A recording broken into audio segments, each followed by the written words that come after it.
Well, there doesn't seem to be too many videos about this use case. And in this particular use case, I am riding an electric unicycle while using my drone, the Hover X1 Pro Max, to follow me. And I'm using the new ski mode. Now, the problem that the regular follow mode has while riding an electric unicycle is, while riding one of these, we like to carve side to side. And in doing that, using the regular follow mode, it was very aggressive. And as you can see, me carving back and forth here, it's not moving side to side like it would in regular follow mode. Now, the reason why it follows so aggressively in regular mode is so that it can follow your actual path. And it does this because there is no true obstacle avoidance with the Hover X1 Pro Max. It relies on where the user is traveling to hopefully follow that same exact path to not run into anything. But in doing that, it depending on what your use case is, right? Like if you're carving back and forth, it can make the video seem like it's moving back and forth really aggressively, and it could make a lot of people sick because of the motion going side to side. Testing the new ski mode, which traditionally you should be using while you're skiing, but has use cases for any kind of sport like this, like maybe a skateboard where you're moving side to side, or longboarding maybe, moving side to side, doing those kind of motions. You can see this new ski mode, it doesn't follow your path as aggressively as it did before, which is good. But you can definitely tell that as I'm making longer sweeps, then the drone is going to make these side-to-side motions. And my thoughts behind that is because it needs to. And more after I show this. So when you do stop, the drone will come down to a height where you should be able to grab it. I know a lot of people had issues with that, but I believe you have to actually start moving first, and let it follow you for a bit, and then stop for a moment to let it drop down. So this next clip here, I'm using it at a distance of far and at a height of high, because that was what was recommended through looking through some of the forums on Reddit and Facebook groups, saying that that's probably the most optimal to kind of keep the swaying motion to minimum. But as I was speaking before, I believe it needs to follow a little bit somewhat aggressively if you're making these long sweeping motions, because it can't predict if you're actually going to continue moving to the left or right. So let's say you are making these long sweeping motions, but then decide to cut right, and it might be programmed in there, like a lot of people want it to continue straight. The problem with that is if you do cut right and it continues to go straight, you're putting your distance between the drone and yourself at a greater distance, making it a little bit harder for it to follow you. I can see maybe where the beacon may help you in that instance, but in this instance, I'm not using a beacon. I actually forgot my beacon. I intended to bring it with me.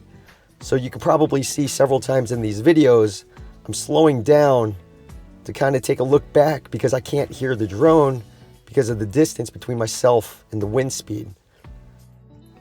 So yeah, I did have to stop several times to make sure that it was actually still behind me. And thankfully, it does a really good job of actually locking onto me, and it didn't lose me at all, not one bit.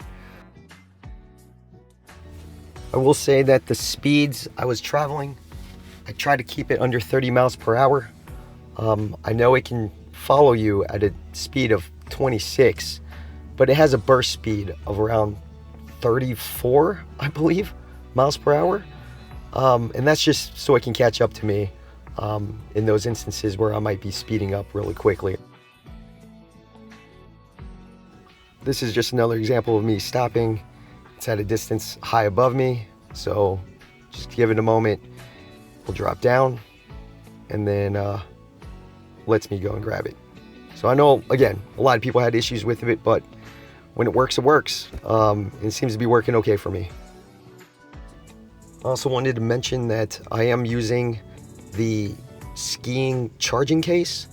I am holding it in my hand. If you hadn't noticed, it's a little black box that you can put the drone in to let it charge.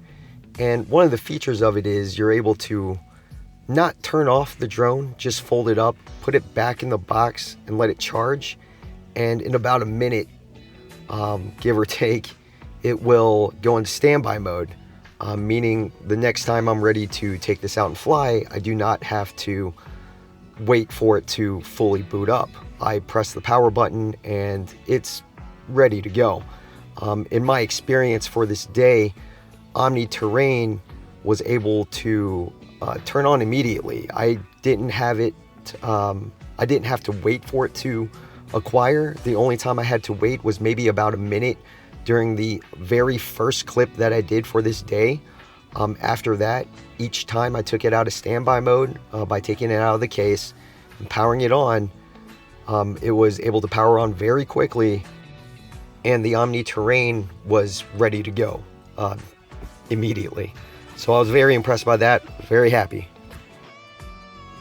Because I didn't have the beacon, which is another source for it to lock onto, again, it doesn't hone in onto just the beacon for following. It just helps. In the event it loses track of me. It mainly uses its camera systems and AI to follow me when doing ski mode or follow or dolly track or any of those other modes. It relies on the camera, not the beacon. The beacon just helps, it just assists with it. Because I don't have the beacon with me and I had to rely on sound to make sure it was actually still behind me. And this actually happened too. It kind of wigged out on me when I turned around. Thankfully it didn't just fly off from me, but it did wig out there for a second, and it could be because of the light that I have flashing on me or whatever the reason may be. It happened though.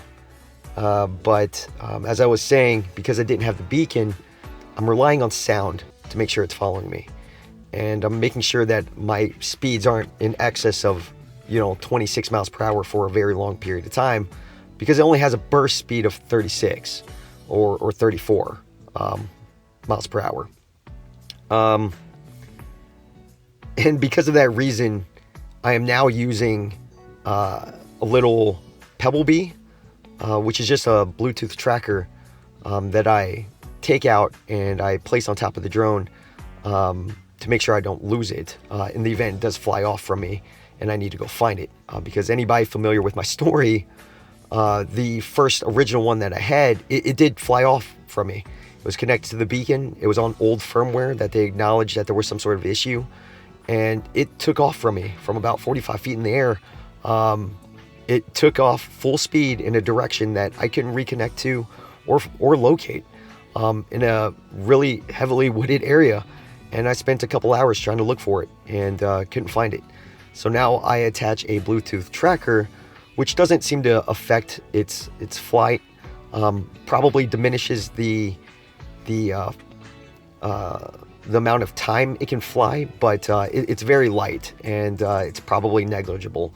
So in any event, here's a little clip of what that actually looks like. So I keep it on the outside of it, and when I do need to take it out to fly, I just pop it off and then pop it on top of the drone real quick, because it doesn't fit in the power case while it's connected. But in any event, ski mode looks to be a lot better for this type of riding, because it's not as aggressive. But soon we'll probably see some improvement, and thanks for watching.